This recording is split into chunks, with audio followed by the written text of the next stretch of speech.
ચાલો જો અહીંયા હુ એટલે કોણ, કોઈ વ્યક્તિ માટે જ્યારે આપણે પ્રશ્ન પૂછવો હોય ત્યારે હુથી પ્રશ્ન પૂછાય, બરાબર. હવે when થી જ્યારે પ્રશ્ન પૂછીએ ત્યારે એમાં સમય બતાવેલો હોય, બરાબર. સમય વિશે આપણે જાણવું હોય ત્યારે આપણે when થી પ્રશ્ન પૂછીએ. પછી છે where. where એટલે ક્યાં. તો ક્યાં છે ને સ્થળના અર્થમાં હોય. પછી what. what છે એ કોઈ પણ માહિતી છે એ એમાં અવેલેબલ હોય અને એ આપણે જાણવા માંગતા હોય ત્યારે વપરાય. પછી why. why તો શા માટે, કારણ જાણવું છે. કોઈ ઘટના બની છે, કોઈ પરિસ્થિતિ નિર્માણ, એનું કારણ જાણવું છે તો આપણે why શબ્દનો ઉપયોગ કરી પ્રશ્ન બનાવશું. પછી which એટલે કયું. તો એમાં વસ્તુ વિશે, પશુ, પક્ષી, કોઈ જીવજંતુ એના વિશે જ્યારે આપણે જાણવું તો which થી પ્રશ્ન બનાવવો. પછી whose. whose એટલે આમાં શું હોય તો કે ભાઈ કોઈ વસ્તુનો વ્યક્તિ સાથે સંબંધ છે, બરાબર, અથવા તો એની માલિકી બતાવે કે આ પેન કોની છે. whose is this pen. આ પેન કોની છે, બરાબર. whose is this book. આ બુક કોની છે એ બતાવો તમે. તેમાં સંબંધ છે, વસ્તુ અને વ્યક્તિ વચ્ચેનો સંબંધ છે એ સ્પષ્ટ થતો, એની માલિકી સ્પષ્ટ થતી. પછી છે whom. whom એટલે કોને. તો ઘણી વખત આપણે છે આ કાવ્ય કોને ઉદ્દેશીને કહેવાયું છે, આ સ્ટેટમેન્ટ કોને ઉદ્દેશીને કહેવાય, તમે કોને કહો છો, બરાબર. એવા શબ્દો આપણે યુઝ કરીએ તેના જે પ્રશ્નો બનાવવા છે તો એ આના દ્વારા બને છે. પણ અહીંયા વ્યક્તિને ઉદ્દેશીને હોય છે. કોને એટલે અહીંયા વ્યક્તિ હોય છે સામે અને એની માટેની માહિતી આપણે જોઈતી હોય ત્યારે whomથી પ્રશ્ન બનાવીએ. પછી how. તો કેવી રીતે.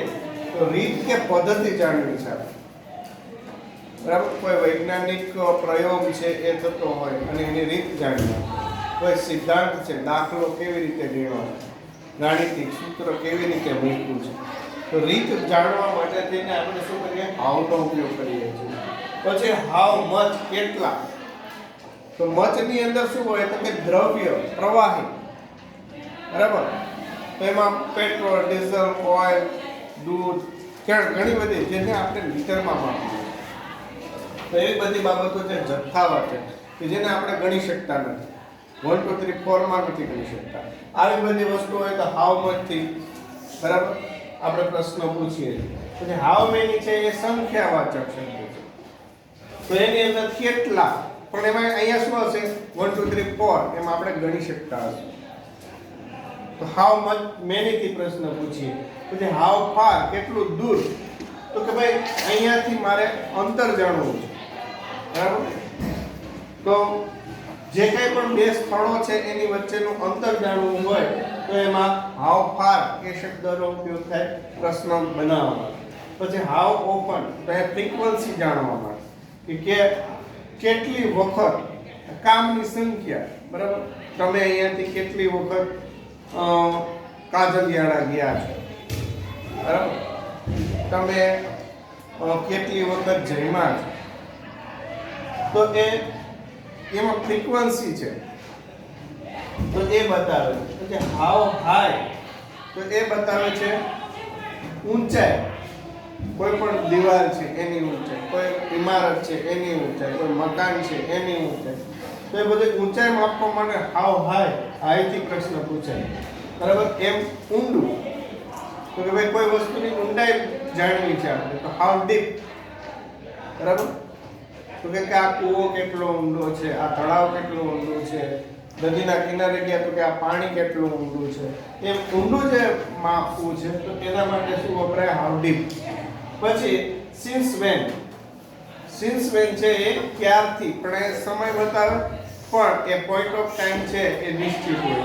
સમયનો પોઈન્ટ ઓફ ટાઈમ છે એ નિશ્ચિત હોય તો આપણે સિન્સ વેન વાપરીએ, બરાબર.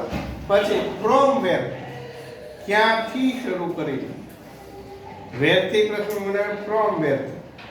તો અહીંયા ક્યાંથી, તો સ્થળવાચક જ હોય પણ સ્થળની એક સ્થળનો એક ટાઈમ શું કહેવાય એનો એક ચોક્કસતા આપણને ખબર પડે, બરાબર, કે અહીંયાથી એવી રીતે. પછી વોટ અબાઉટ, શાના વિશે, તો કોઈ પણ માહિતી છે એ આપણે જોઈતી હોય તો કે ભાઈ તમે કેના વિશે કહો છો, બરાબર, ગાંધીજી વિશે કોઈ પણ, તો એના વિશે માહિતી લખો.